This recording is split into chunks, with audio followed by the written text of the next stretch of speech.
Heat यानी कि ऊष्मा। ऊष्मा क्या है?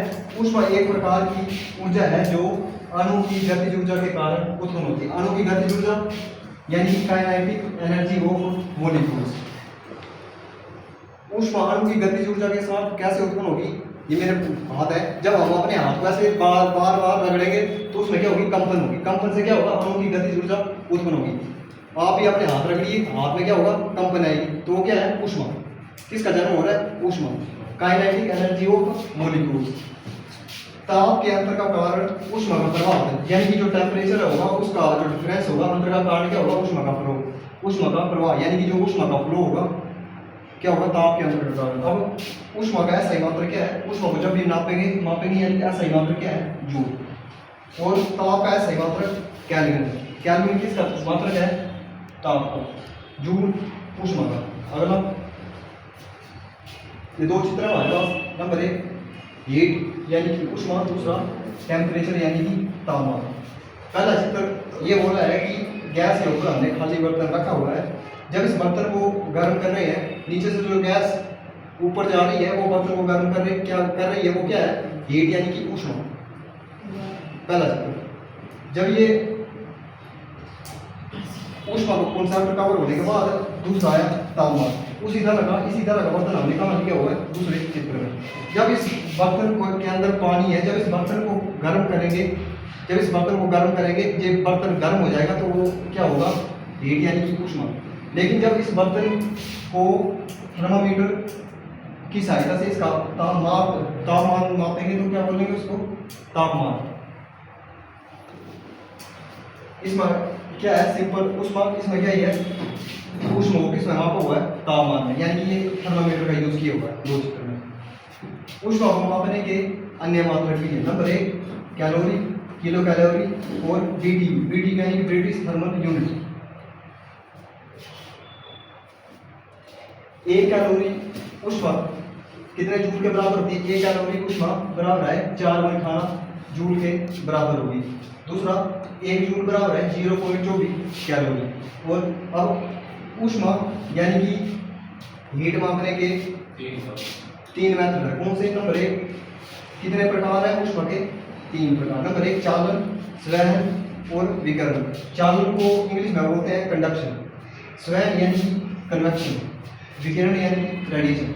अब इसकी डी में चर्चा करें तो चालन क्या है? कंडक्शन क्या है? चालन यानी कि कंडक्शन। ये विधि हमेशा ठोस में होगी। ये विधि हमेशा कहाँ होगी? ठोस यानी ठोस क्या है? सॉलिड। ये विधि किसमें होगी? ठोस में। इसमें अणु की गति नहीं होती। जो चालन मेथड है इसमें अणु की गति नहीं होगी। पेपर में क्वेश्चन आएगा किस विधि में अणु की गति नहीं होती? चालन, संवहन, विकिरण। किसमें नहीं होगी? चालन मेथड में, यानी कि कंडक्शन मेथड में। अधिक तापमान से कम तापमान की ओर। कैसे?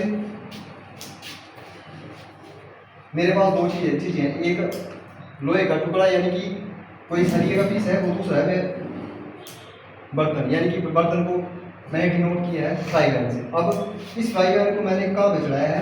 आग के ऊपर। अब जो ये बर्तन धीरे धीरे गर्म होगा, इसमें अणु की गति क्या होगी? नहीं होगी। क्यों नहीं होगी? और जब ये सरिये के पीस को हम आग में गर्म करेंगे तो ये इसका जल्दी गर्म होने वाला हिस्सा कौन सा होगा? ये वाला। फिर धीरे धीरे कहाँ गर्म होगा? पीछे तक। इसका बोला हुआ है ये ऊष्मा संचरण की सबसे धीमी गति। ऊष्मा संचरण यानी हीट ट्रांसमिशन की सबसे स्लो मेथड। कैसे है? यहाँ मैंने कोई पीस लिया है लोहे का, इसको मैंने कहाँ रख दिया? आग के ऊपर गर्म होने के लिए। धीरे ये गर्म हो रहा है। ऐसा तो है नहीं कि ये एकदम से जो जितना हिस्सा ये एक मिनट में गर्म हो रहा है वैसा हिस्सा यहाँ भी गर्म होगा, नहीं होगा। पहले ये वाला हिस्सा गर्म होगा, धीरे कहाँ कुछ जगह गर्म होते हुए लास्ट में, क्योंकि इसमें क्या लगेगा? हमें टाइम। ये ऊष्मा संचरण की क्या है? सबसे धीमी यानी कि सबसे स्लो विधि है। ठोस में ऊष्मा का संचरण इस विधि से होता है, यानी कि और ये फ्राई पैन है, इसमें ये जो पीछे काला रंग का लगा हुआ ये क्यों लगाते हैं? ताकि ये पूरा गर्म ना हो। जो विधि होगी सबसे धीमी गति कौन सी है? ऊष्मा संचरण की, कंडक्शन मेथड। ये अधिक तापमान से कम तापमान की ओर। अधिक तापमान कैसे? जैसे यहाँ इसको यहाँ पे गर्म किया, यहाँ तापमान कितना था? टेम्परेचर सबसे ज़्यादा, यहाँ कितना था? कम। ज़्यादा जब किसी चीज़ को गर्म करेंगे तो चूना कौन सा निकाल होगा, ये वाला कि ये वाला पोर्शन, आगे वाला पोर्शन। गर्मी कहाँ होगी ज़्यादा, गर्म कहाँ होगा, आगे वाला ऐसा, पीछे वाला थोड़ा कम। अगला स्वयं यानी कि कन्वेक्शन, ये भी द्रव और गैस में होगी। द्रव यानी कि लिक्विड, लिक्विड और गैस में होगी। ऊष्मा का संचारण एक स्थान से दूसरे स्थान तक इस विधि से होता है। अब कैसे? द्रव और गैस में ऊष्मा का संचारण इस विधि से होता है। फॉर एग्जाम्पल मेरे पास ये क्या है, पानी का बर्तन। पानी के बर्तन को मैंने किस पे चढ़ाया, गैस या चूल्हे पे। जब इस बर्तन को मैंने गैस या चूल्हे पे चढ़ाया तो ये क्या हो रहा है, धीरे धीरे गर्म हो रहा है। जो पानी था, जो गर्म पानी था वो कहाँ जा रहा है, ऊपर।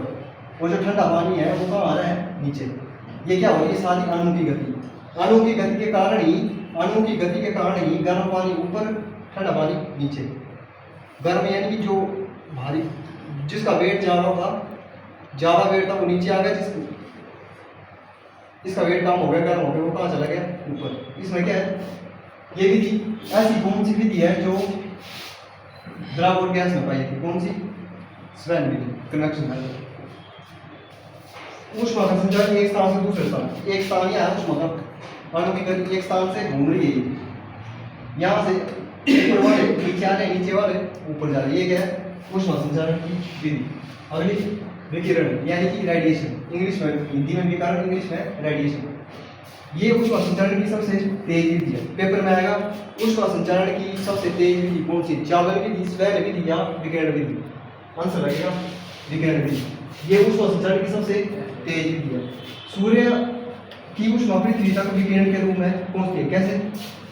ये क्या है, सूरज चमक रहा है, धूप निकली हुई है, जमीन में क्या, धरती में क्या है, लोग खड़े हैं। जब सूर्य अपना प्रकाश धरती तक पहुंचाएगा तो किसका जन्म होगा, हीट यानी कि ऊष्मा का। जैसे सूर्य ऊपर से निकलेगा, हीट कहाँ जाएगी, नीचे जमीन में।